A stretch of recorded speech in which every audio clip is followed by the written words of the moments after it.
கருணாலயம், பாதம்தான் கமலாலயம். பாபா ஓர் கருணாலயம், பாதம்தான் கமலாலயம். சாயப்பா உறவுகள் அனைவருக்கும் வணக்கம். இந்த நாள் உங்களுக்கு இனிய நாளாக அமைய சாயப்பாவின் அருள் கிடைக்கட்டும். கேட்பதை எல்லாம் தரும் சாயப்பாவின் இன்றைய அருள்மொழியை கேட்போமா? அந்த குழந்தையே, உன் வாழ்க்கையில் நான் இருக்கிறேன் என்று மறந்துவிட்டாயா? உன்னை எப்படி நான் வீழச் செய்வேன்?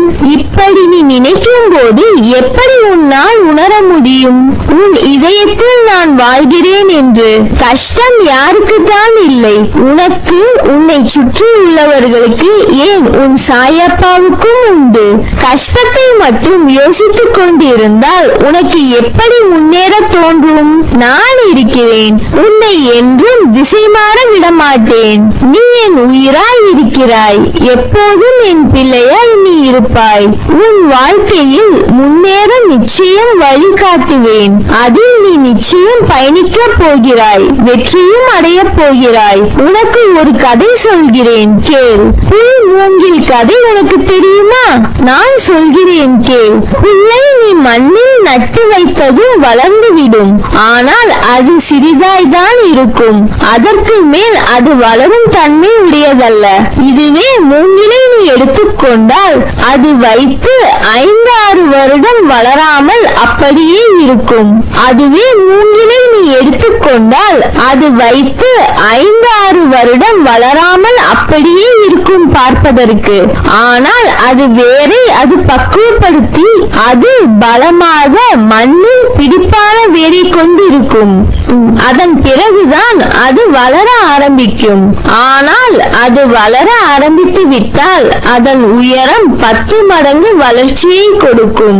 அதன் வளர்ச்சியை எப்படி ஆயினும் தடுத்து நிறுத்த முடியாது. அது மூங்கிலின் வெற்றி. புல் வேகமாக வளர்ந்தாலும் அதனுடைய வளர்ச்சி சிறியதுதான். ஆனால் மெதுவாக வளர்ந்தாலும் மூங்கிலின் வளர்ச்சி பெரியது. உனக்கு வெற்றி கிடைக்க நேரம் ஆகிறது என்று வருந்தாதே. என் பிள்ளை, நீ வளர்ந்து உயரமாக நிற்க போகின்ற மூங்கில் மரம். அதனால் பயப்படாதே, நிச்சயம் நீ வெற்றி அடைவாய். உன்னில் எழும் கோணலான சிந்தனைகளை நான் மாற்றுவேன். வாழ்க்கையில் நிம்மதி என்றென்றும் நிலைத்திருக்க வேண்டுமெனில் பிரச்சனைகளை மட்டுமல்ல, பிரச்சனைக்குரிய நபர்களையும் தூரத்தில் வையுங்கள். நிம்மதி என்றும் உங்கள் அருகில் நிலைத்திருக்கும். தேவையில்லாமல் உன்னை சுற்றியுள்ளவர்களிடம் கோபத்தை காண்பிப்பது தவறு. கோபத்தை உங்களின் கேடயமாகவே பயன்படுத்துங்கள், ஒருபோதும் ஆயுதமாக பயன்படுத்தாதீர்கள். நீ நீயாகவே வாழு. வாழ்க்கை சிறந்த ஆசானாக உன்னை வழி நடத்தும். உன்னை முந்தி செல்பவர்களை கண்டு கலங்காதே. உனக்கான வெற்றியை உன்னால் மட்டுமே நிரப்ப முடியும். துவளாதே. இவ்வுலகில் தூற்றுவோர் இருந்து கொண்டேதான் இருப்பார்கள். அவர்களை எல்லாம் கண்டு கொள்ளாமல் நீ உன் கடமைகளை ஒழுங்காக செய். சில நிகழ்வின் வெளிப்பாடு உன் மனதை பாதித்து இப்படி நொறுங்கி போய் உள்ளாய். அதை சரி செய்ய நான் இருக்கிறேன். நீ எதிர்பார்த்த ஒன்று நடக்கவில்லை என்றால் அதில் ஏதோ ஒரு நன்மை இருக்கும் என்று மனதார நம்பு. எந்த ஒரு பிரச்சனையையும் செயலையும் நிதானத்தோடு நம்பிக்கையுடனும் கையாளும் பண்பை வளர்த்துக்கொள். இவ்வுலகில் உள்ள எல்லா உயிர்களும் சமம். யாரையும் துச்சமாக நினைக்காதே. அதே சமயம் உன்னையும் நீ தாழ்த்திக் கொள்ளாதே. தேவையில்லாதவற்றை யோசித்து மனதை பாரமாக்காதே. மனதை அமைதியாக வைத்துக்கொள். எதற்கும் பயப்படாதே, கலங்காதே. எல்லாம் சரியாகிவிடும். என் வார்த்தைகள் மீது நம்பிக்கை வைத்து செயல்படு. நீ நிச்சயம் தடைகளை தகர்த்து வெற்றி அடைவாய். கோபம், பேராசை, காமம், தவறான எண்ணம், அகங்காரம், பொறாமை என்கின்ற இந்த 6 எதிரிகளிடமும் நீ எப்போதும் மிகவும் ஜாக்கிரதையாக இருக்க வேண்டும். பேரானந்தத்தை நீங்கள் அடைய இந்த 6 எதிரிகளிடமும் போராடுங்கள். நிச்சயமாக நான் அதற்கு உங்களுக்கு உதவுகிறேன். என்னை நம்புங்கள். மனதில் ஏதேதோ கோரிக்கைகளை வைத்துக் கொண்டு என்னை ஆராதிக்கிறாய். அந்த கோரிக்கைகளின் வாழ்க்கையின் நன்மை தீமைகள் உனக்கு தெரியாது. நிறைவேற வேண்டும் என்ற ஆவல் மட்டுமே உங்களிடம் இருக்கிறது. உனக்கு நன்மை பயக்கும் கோரிக்கைகளை நான் நிச்சயம் நிறைவேற்றுவேன். உன்னை மறந்துவிட்டேன் என்று நினைக்காதே. என் உயிர் நீதான்.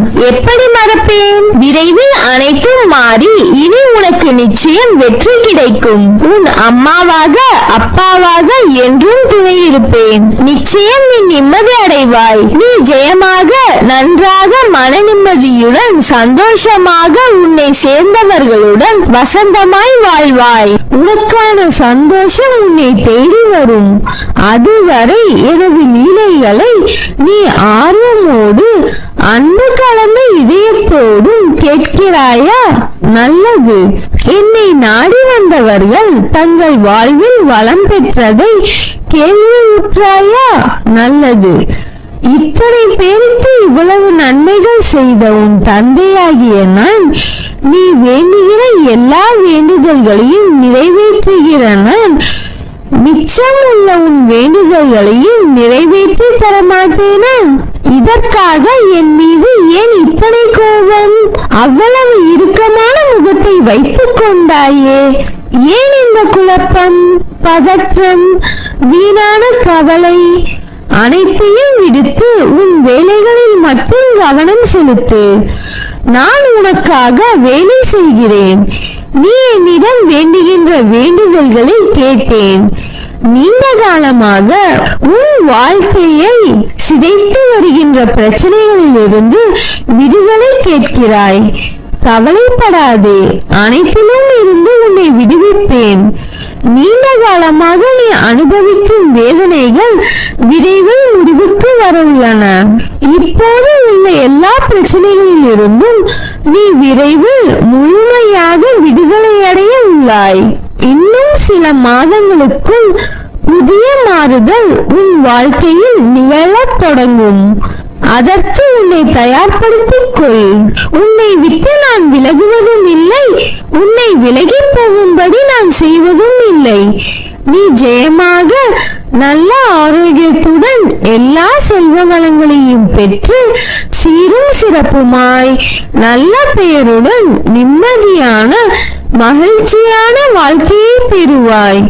உன் அம்மாவாக அப்பாவாக என்றும் உன்னை என் இதயத்தின் கருவறையில் சுமந்து அரவணைப்பேன். நல்லதே நடக்கும். நீ என் பரிபூர்ண அருளும் ஆசீர்வாதமும் அன்பும் பெற்ற என் செல்ல பிள்ளை.